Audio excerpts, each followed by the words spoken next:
바로 시작하겠습니다. 먼저 샬케와 라이프치히의 경기를 분석해 보도록 하겠습니다. 독일 1부 18위의 샬케입니다. 프랑크푸르트에게 0대3으로 대패하면서 후반기에도 반전을 만들기에는 유원해진 상황이 되어버렸습니다. 사실 경기를 주도한 쪽은 샬케였다고 말할 수 있었지만 프랑크푸르트의 역습에 전혀 대비하는 모습을 보여주지 못했습니다. 지난 경기에서 기대 득점은 샬케가 더 높았지만 한 골도 더 넣지 못하면서 오히려 점수를 뒤진 채로 전반을 마쳐야만 했죠. 이 때문에 후반엔 만회를 위해 수비 리스크를 더 짊어져야 했고 약점인 수비 능력이 극대화되는 상황에 직면하게 되고 만 것입니다. 올 시즌 공격 효율이 가장 좋지 못한 팀이었는데 수세적인 상황이 될 것이 유력한 이번 경기에서도 별다른 반전을 도모하기는 어렵습니다. 결장자는 크랄, 히케렌, 그레임, 요시다, 타우어, 오베잔, 잘라자르, 폴터, 반덴 베그르그 선수가 결장할 것으로 보입니다. 독일 1부 5위의 라이프치히입니다. 바이언과의 경기에서 1대1로 비기면서 홈에서의 무패 행진을 이어갈 수 있게 되었습니다. 바이언이 실전을 치른 지 오랜 되다가 주전 선수들이 제법 바뀐 상황이라는 점은 감안해야겠지만 후반에 자신들의 페이스로 경기를 주도한 것은 좋게 볼 수 있는 부분이었죠. 지난 경기에서 후반에는 상대를 몰아넣고 카운터 프레스를 가동해 빠른 역습으로 동점골을 만들어냈습니다. 전방에 에너지 레벨이 좋은 선수들을 풀어넣자 공격이 잘 되지 않는 모습을 보이긴 했지만 샬케가 에너지 레벨이 좋은 유형의 팀이 아니라는 점을 감안하면 전반적으로 경기를 주도하면서 풀어갈 가능성이 높을 것으로 보입니다. 결장자는 디알로, 은쿤쿠, 굴라치 선수가 결장할 것으로 보입니다. 올 시즌 홈경기 대비 원정에서의 경기력이 다소 아쉽긴 하나 뮌헨을 상대로 후반에 주도권을 가져오는 능력과 카운터 프레스의 완성도는 상당히 좋았습니다. 샬케의 기동성과 문전 앞에서의 공격 효율이 지난 경기에서 매우 좋지 못해 자신들이 주도하는 경기에서도 성과를 기록하지 못한 것을 감안하면 경기의 흐름을 잃을 가능성이 높은 이번 경기에서도 큰 반전을 기대하기 어렵습니다.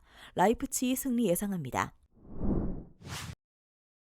다음은 M1과 PSV의 경기를 분석해 보도록 하겠습니다. 네덜란드 1부 16위의 엠맨입니다. 네이메헌에게 1대3으로 패배를 하고 말았습니다. 피지컬과 6탄 방어의 이름이 높은 네이메헌에게 롱볼 위주의 빌드업이 잘 통하는 상황은 아니었고 이 때문에 점유율을 앞서는 의외의 양상을 만들었음에도 불구하고 기대 득점이 1점 아래로 떨어지면서 패하고 말았습니다. 한 가지 희망이 있다면 아인트호벤이 원정에서 롱볼 양상의 팀에게 발목을 잡힌 적이 왕왕 있었다는 점입니다. 아인트호벤은 네이메헌과 다르게 높은 라인을 유지하면서 꾸준히 수비적인 리스크를 지는 편이라는 점에서 엠맨의 실리적인 접근 방식이 어느 정도 먹힐 가능성은 있는 셈이죠. 의외로 엠맨이 라인을 아주 낮게 형성하지도 않은 편이기도 합니다. 결장자는 하데벨드, 키에프 템벨트, 리에더, 구클루, 다폴루 선수가 결장할 것으로 보입니다. 네덜란드 1부 2위의 아인트호벤입니다. 비테세를 1대0으로 겨우 잡아냈습니다. 티레의 중거리 한 방이 아니었더라면 승점 3점을 따내기 어려웠을 가능성이 높았는데 생각보다 거센 저항에 부딪히면서 박스 안보다 바깥에서 기록한 슈팅이 더 많은 모습을 보여주고 말았습니다. 학포의 이탈 이후 공격에서는 기복이 상당히 많아진 상태인데요. 후반기에 리그에서 2골 이상을 넣은 경기는 슈타르트와 2대2로 비긴 경기 하나뿐이었습니다. 이적하기 전까지 리그에서 기록한 골의 정확히 절반인 21골에 관여했던 학포의 이탈이 생각보다는 큰 영향을 미친 듯합니다. 물론 아인트호벤의 전력상 이번 경기도 원정이지만 중원의 힘으로 경기를 주도할 가능성이 높다는 점은 고려해야 할 것입니다. 결장자는 보스칼리, 사비오 선수가 결장할 것으로 보입니다. 아인트호벤이 공격적인 능력과 높은 라인, 강도 높은 압박으로 주도권을 줄 가능성이 높기는 하나 흐로닝언과 캄비루에게 발목을 잡히는 등 실리적인 운영을 하던 팀에게 덤리를 잡혔다는 점이 걸리는 부분입니다. 승패로 접근하게 된다면 당연히 아인트호벤이 손을 들어주어야 하나 스코어 접근도 합리적인 선택이 될 수 있습니다. 오버 예상합니다.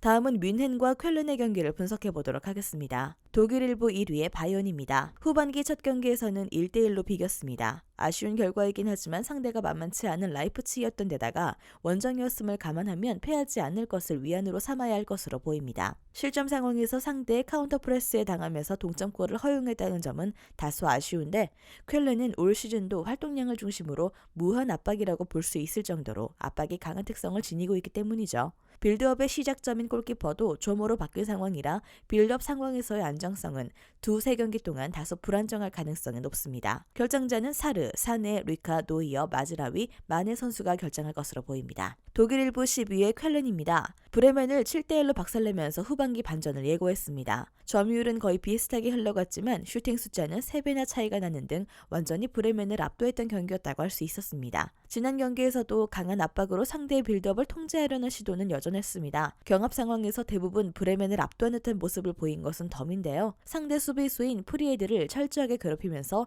자책골을 하나 허용하게 만드는 등 최대한 라인을 올리고 상대를 공략하는 경우 압박을 잘 풀어나올 능력이 없는 팀의 경우 상당히 어려움을 겪을 수 있는 유형의 팀입니다. 결정자는 림니오스, 디에츠, 틸만, 페데르센, 킬리안, 우스, 아다만, 안데르손 선수가 결정할 것으로 보입니다. 바이언이 월드컵에서 주력 손실이 꽤 있었고 빌드업의 시작인 골키퍼도 바뀐 상황이기 때문에 후방 빌드업의 완성도와 압박을 대처하는 능력은 다소 불안함이 있을 수 있습니다.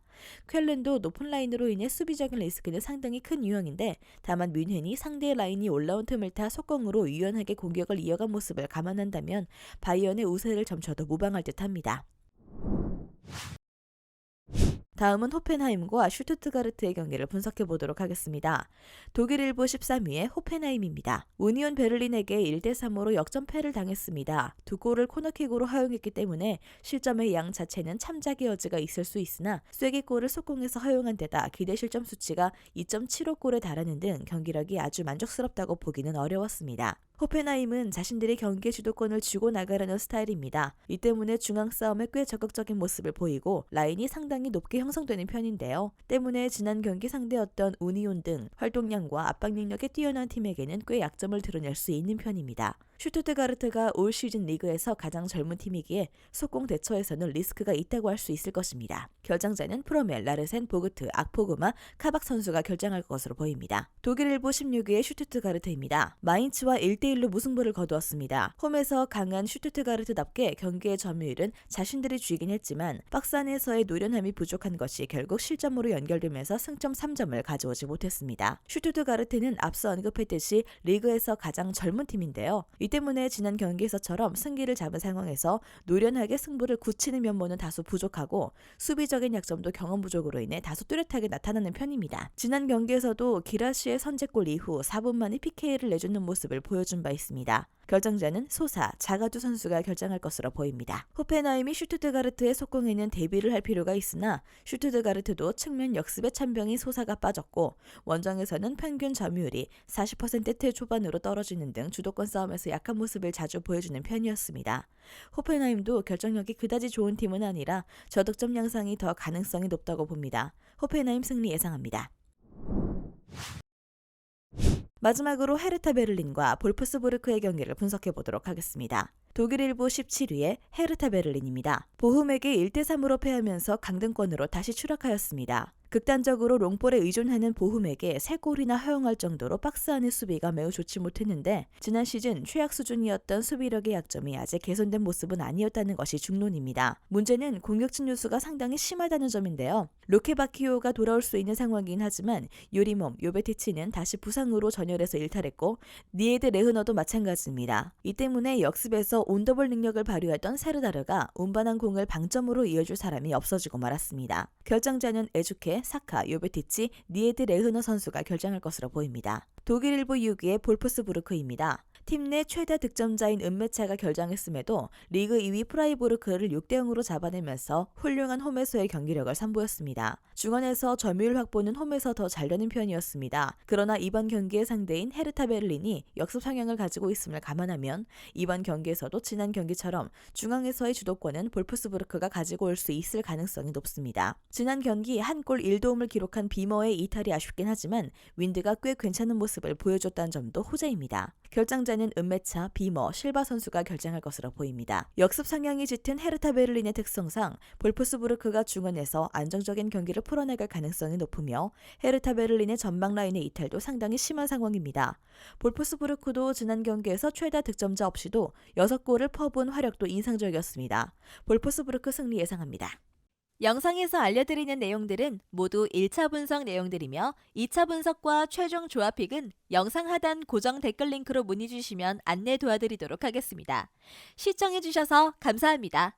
아직도 혼자 분석하고 계신가요? 이슬TV 스포츠 정보방에서는 실시간 스포츠 커넥션을 통한 소통하는 관리 시스템으로 확실한 수익을 전해드리고 있습니다. 정보방 입장 조건은 없으며 일반인들은 쉽게 접할 수 없는 배당 흐름 분석, 모든 경기 라인업과 결장자, 마지막으로 분석 모델링을 통한 최종 조합픽까지 무료로 제공해드리고 있습니다. 물론 마음에 안 들면 둘러보시고 나가셔도 됩니다. 혼자 하면 단기간으로 수익을 볼 수도 있겠지만 함께 하면 장기간으로 꾸준한 수익이 가능합니다. 정보방 무료 참여하시고 꾸준한 수익을 원하시는 분들은 영상 고정 댓글 링크로 문의 주시면 안내 도와드리겠습니다. 늦지 않았습니다. 함께 합시다.